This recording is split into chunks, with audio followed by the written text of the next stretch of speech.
La auscultación cardíaca se realiza con el vía auricular. Si bien se describen áreas o focos de auscultación, la auscultación debe incluir todo el área precordial. Normalmente se auscultan o se describen 4 áreas o focos de auscultación. Si se verifica el choque de la punta, se comienza por auscultar sobre el choque de la punta. Esto se lo denomina área o foco mitral.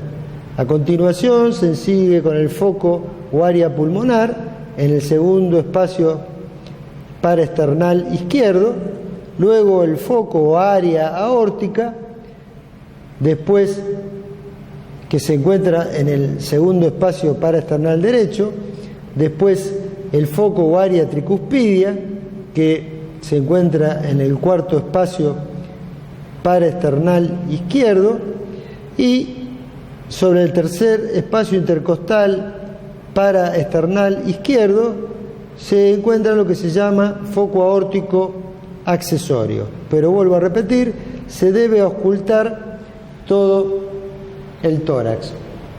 La auscultación se realiza en decúbito dorsal, y si se quiere mejorar la auscultación de los fenómenos de la base, el paciente puede ser colocado en la posición de Azulay, que es posición de sentado con los brazos extendidos hacia adelante y el tórax también inclinado hacia adelante.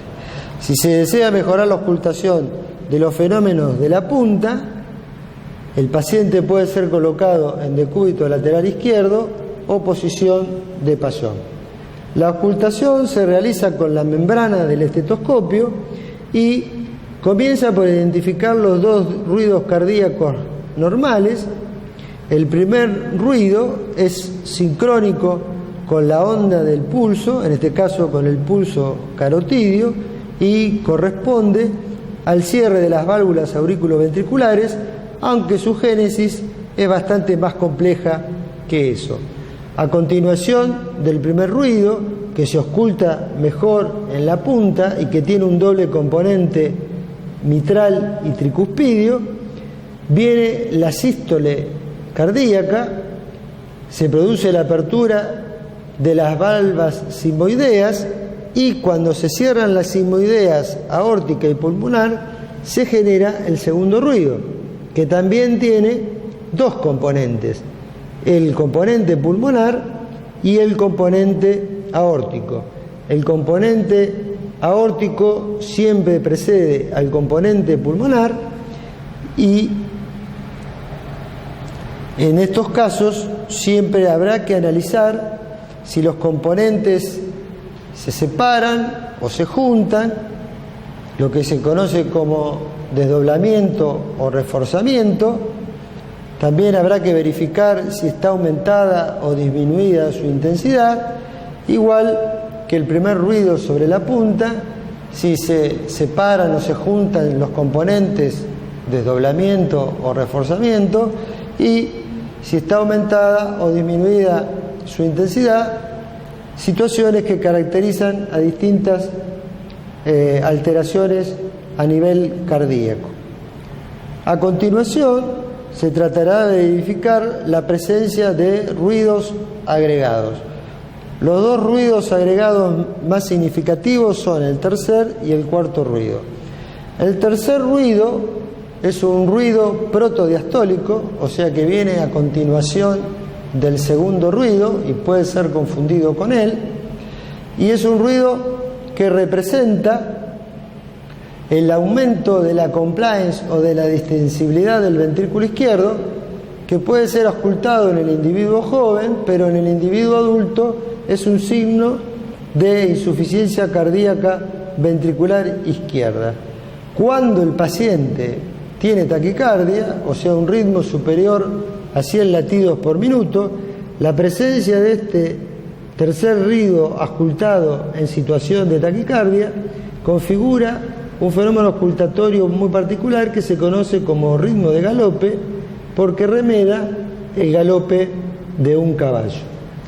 El tercer ruido suele verse también como un resalto cuando está cayendo el choque de la punta, por eso se lo llama tremor cordis protodiastólico.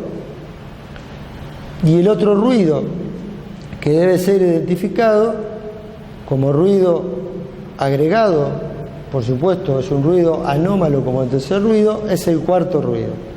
El cuarto ruido es un ruido presistólico, o sea que está al final de la diástole, por eso, como está cercano al primer ruido, puede también ser confundido con él.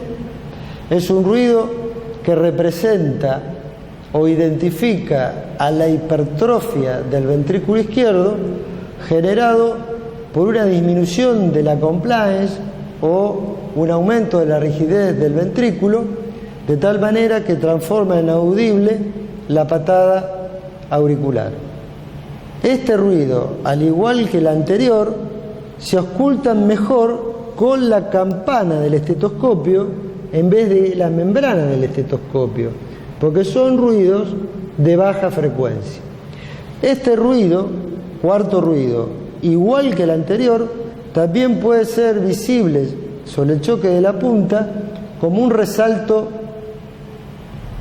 en la subida del choque de la punta. Por eso se lo llama tremor cordis presistólico. Estos dos ruidos pueden estar presentes de manera conjunta y al ocultarlo generan un solo sonido y se lo denomina galope de Schumann. En esos casos el paciente viene de una situación de hipertrofia ventricular izquierda que ha generado un cuarto ruido y ha entrado en la claudicación ventricular agregando el tercer ruido. Otros dos ruidos agregados que tienen relevancia son el clic, que es un sonido que se oculta con la membrana, que habitualmente se la observa en la sístole, de los cuales hay uno protosistólico y otro mesosistólico. El clic se denomina así porque onomatopeya genera un ruido similar y al comienzo de la sístole identifica a la vibración de la válvula o de las valvas de la válvula aórtica y se corresponde con la presencia de una estenosis aórtica en donde las valvas todavía conservan elasticidad, pero que son puestas en vibración por el jet que genera el ventrículo izquierdo sobre la válvula aórtica. En cambio, el clic mesosistólico habitualmente identifica a la vibración de las valvas de la válvula mitral y se corresponde a las situaciones de prolapso de la válvula mitral con o sin insuficiencia mitral. El otro ruido agregado que se puede llegar a ocultar también con la campana es un ruido protodiastólico que se puede confundir con un segundo ruido desdoblado o con un tercer ruido y que es el chasquido de apertura de la válvula mitral. Se lo llama chasquido porque también la onomatopeya simula un chasquido y se corresponde al ruido que hace en la protodiástole la apertura de la válvula mitral cuando se encuentra estenosada. O sea que el chasquido de apertura de la válvula mitral identifica o es uno de los componentes fundamentales para el diagnóstico de estenosis mitral. Cuando la válvula está calcificada, este chasquido desaparece. A continuación se analiza el intervalo existente entre el primer y el segundo ruido, que corresponde a la sístole ventricular, y el intervalo existente entre el segundo y el primer ruido, que corresponde a la diástole. En esos espacios pueden escucharse o auscultarse fenómenos similares a un soplido, por eso se lo denominan soplos, y no es otra cosa que el flujo laminar que se ha tornado en turbulento. Si los soplos se ubican en la sístole, se llaman soplos sistólicos. Si se ubican en la diástole, soplos diastólicos. Si están presentes En ambos intervalos serán sistos diastólicos y si el soplo está presente durante toda la auscultación se denomina soplo continuo. Los soplos sistólicos pueden ser eyectivos o regurgitantes. Los soplos sistólicos eyectivos sobre las sigmoideas son los soplos de estenosis aórtica y estenosis pulmonar. Los soplos sistólicos regurgitantes sobre las auriculoventriculares son los soplos sistólicos de insuficiencia mitral e insuficiencia tricuspidia. Los soplos diastólicos pueden ser de llenado o regurgitante. Los soplos diastólicos regurgitantes sobre las sigmoideas son el soplo de la insuficiencia aórtica y el soplo de la insuficiencia pulmonar. Los soplos de llenado sobre las aurículos ventriculares son los soplos diastólicos de la estenosis mitral y de la estenosis tricuspidia. La maniobra de Rivero-Carvalho, que consiste en que el paciente haga inspiraciones profundas, lo cual aumenta el retorno venoso sobre el ventrículo derecho, permite identificar si estos soplos sistólicos o diastólicos son del ventrículo derecho o del ventrículo izquierdo, lo que facilita el análisis e interpretación de los fenómenos auscultatorios de las valvulopatías básicas. Por último, se debe prestar atención a la auscultación de un fenómeno que es similar al frote de un cuero reseco sobre otro, que por eso se llama frote.